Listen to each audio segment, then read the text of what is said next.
Delphine Jubilard, née au Saguel, n'était pas heureuse dans le couple qu'elle formait avec le peintre plaquiste Cédric, père de ses 2 enfants. Dans le documentaire de RMC Story, l'enquête montre que l'infirmière de Cagnac-les-Mines avait entamé des mois avant de disparaître une transformation à la fois psychologique et physique. Dans la nuit du 15 au 16 décembre 2020, Delphine Jubilard, infirmière de 33 ans et mère de 2 enfants disparaît. Plus d'1 an après, l'enquête n'a pas permis encore de résoudre l'affaire et la justice continue son travail aux côtés des forces de l'ordre. L'époux de la disparue, Cédric Jubilard, peintre plaquiste de 34 ans avec qui elle a eu Elia et Louis, est en détention provisoire à Toulouse. S'il clame son innocence depuis le début de l'affaire par le biais de ses avocats, son comportement, entre provocation et incohérence, interroge tout comme leur relation de couple avant le drame puisqu'il était en procédure de divorce. Dans le documentaire sur l'affaire, diffusé sur RMC Story et qui s'appuie sur le travail du journaliste du Parisien Ronan Folgoas, auteur du Mystère Jubilard, enquête au cœur d'une disparition, édition Studio Fact, des détails sont donnés sur la femme que t'est devenue Delphine Jubilard, avant cette fin d'année 2020 tragique. Dès le printemps 2020, une révolution s'opère en Delphine. Psychologiquement, physiquement, elle change, explique-t-on dans le film de RMC qui enquête sur l'affaire. Ses amis en témoignent, comme Amy, ça se voyait qu'elle avait changé.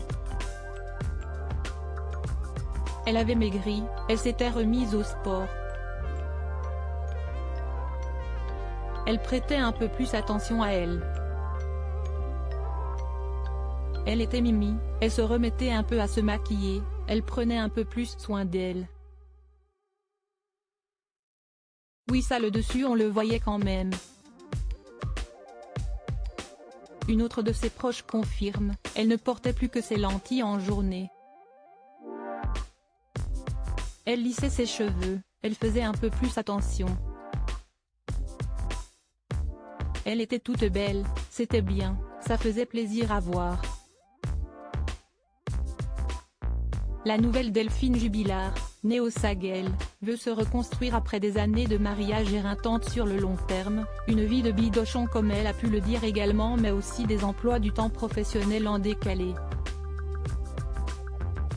Elle envisage une séparation, elle l'évoque même à son entourage proche, tel qu'Amy, elle m'a dit je vais faire comme toi, il faut que la séparation elle soit bien, 1 semaine sur 2 pour les enfants. Que ce soit vraiment réglo, pour papa, pour maman. Ça là-dessus, elle a toujours été droite. Viendra sa rencontre, via l'application Glidin, d'un autre homme, d'abord son confident, puis son amant, une personne à milieu du tempérament colérique de son époux. Des projets naissent pour les amoureux mais ils resteront inachevés.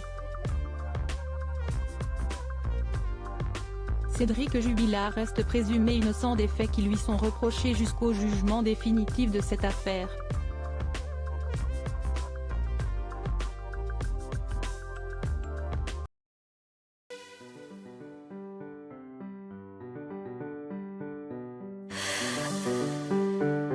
나